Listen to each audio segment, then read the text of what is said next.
This is Nita and Miss Panda with the Timepiece Garden, and she is already taken off. Say we've been in the shed checking for that mouse and, helping Mom get the supplies because we're going to do dirt work today. Yep, taking off the plastic, got to do amenities. Goal is to fill that bed. That's it. That's it. That's the chore for today. And I'm out here early. You can see sun's not even above the trees yet. Whew. Having said that, we'll just do garden checks. I don't expect to see anything different. You can tell where I planted the seeds, my beets and my carrots, and it's only been a couple of days. Nothing is up, but we've had off and on rain, which is awesome. There's Miss Panda up here. The supervisor has come to check. We've had some off and on rains. This is radishes, and that's part of the radish row, there and there. So I've either got some weeds coming up really well, or I've actually got some radishes going. Same thing over there with the turnips, there and there, which is awesome. Yay! And radishes and turnips, any kind of root crop, as long as they get started like that, they will come up like this. Shade cloth helps them, all right. Beyond that, I don't see any tomato worm damage, so I think my BT did well as far as getting rid of the tomato worms and the armyworms. I'm not going to go check right now. This morning's job, while the sun is still low, is dirt work. Cucumber looks awesome. Looks like I got a pepper leaning over there. I need to go ahead and get restrung up. And make sure the cucumber's not trying to take over where that pepper is. Might even have some peppers to harvest. Oh, looky, looky. All right, anyway, so I'm not doing that this morning. Oh, look at that. Sorry, we're going to go look. I love a good garden. I did my squash late because the squash vine borer beetles. For whatever reason, when I do them late, they always seem to turn out better. So there's a couple of them. So it looks like I'll have a little bit of a harvest today, which is awesome. Yay! All right, let me get started.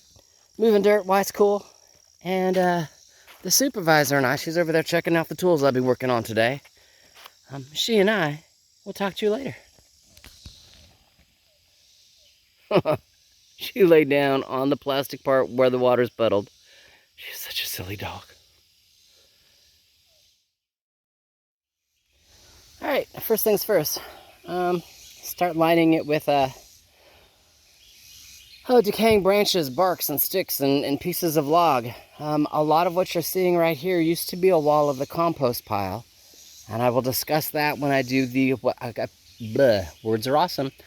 I'm going to change how I do the compost pile. When I first got here 3 years ago, I was using any piece of log and stick and just rotten stuff when I was cleaning up the property.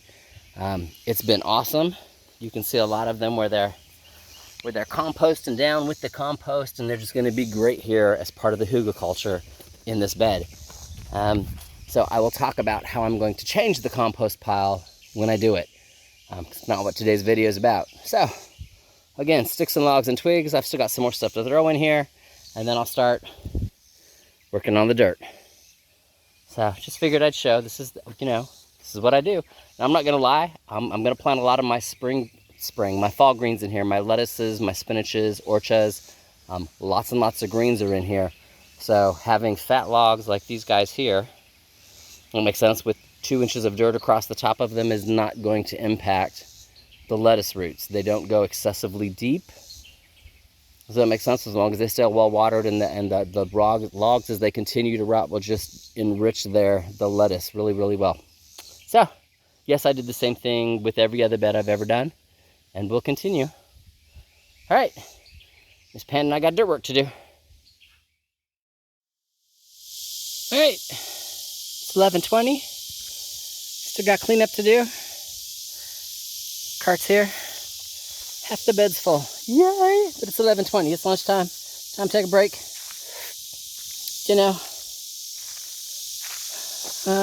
Yeah, good Lord. So yeah, half the bed is full. Amended, kind of just packed down with the rake. Just to make sure that it's relatively level. And again, you can see that it's almost to the top on the left side here, and it's roughly 2 boards less on the right side. So as the rain hits it and packs it down, it doesn't follow the slope going down. It will pack and self-level, believe it or not.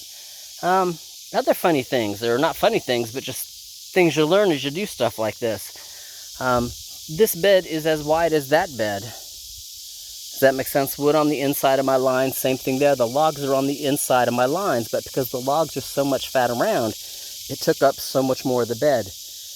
So I've actually used more dirt here than I've used over there. So that's been interesting. Having said that, it means I probably do not have enough soil to do that bed, which is fine. I had already planned for what I was going to do and how I was going to do it. Alrighty, having said that, certain things I'm going to leave out here because I plan on either coming back out tonight or coming out tomorrow morning, probably tomorrow morning.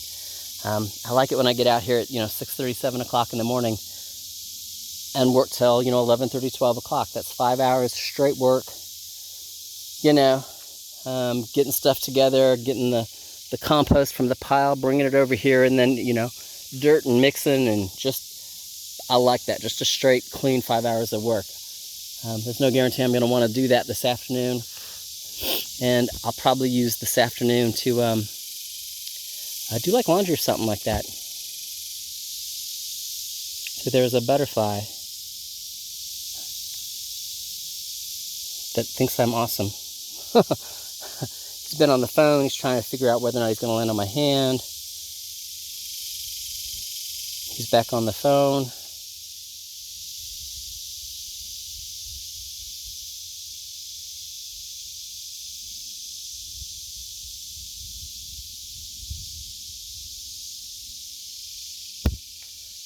Anyway, so what am I going to do? I'm going to go ahead and clean up. I'm going to leave my my amenities out here, but I'm going to stick them under the bucket. So should we have a surprise pop-up shower, kind of like yesterday's, kind of, does that make sense? My bags don't get wet, but I'm not going to put them all the way back up in the shed. Just, I don't think I need to. So the butterfly's back on the phone. That is such a silly butterfly. And then I'm going to go look at the peppers and stuff, see if there's anything I need to actually harvest. Look at fixing the one branch that's hanging down low, and then look at my cucumbers. I got some droopy leaves over there, so I'm wondering if I have a rodent problem, or I don't know. I don't know. If something broke in the wind, I don't know. I won't know till I go over there and check it out. So I'm going to do some checkout stuff, do some harvesting, clean up, and go on into the house. So Miss Panda and I, she's telling me to get done. She's ready to go in the house. She's like, harvest the groceries, Mom. But she and I will talk to you later. So, I sprayed all the tomatoes because that's where I had the worms. Didn't necessarily spray my peppers because I hadn't had any problems with the peppers over here until today. Did you see him? There he is. He's a big bad boy. He's gonna die today. That's what he did to my pepper. Oops, I'm trying to make it so you can see it and I can see my screen. There you go. Yeah, he ate that.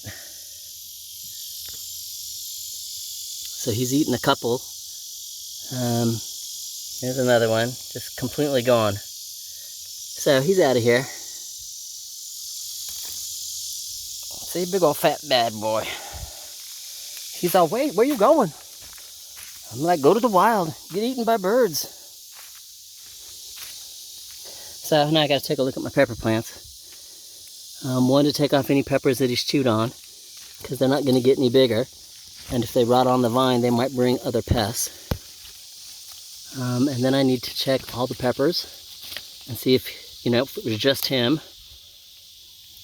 Okay, that's a good pepper.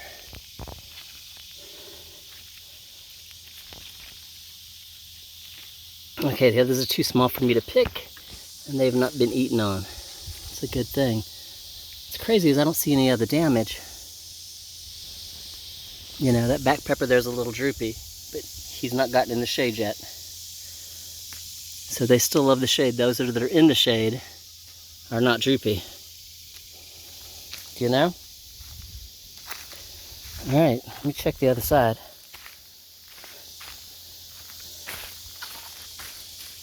Yeah, poor thing.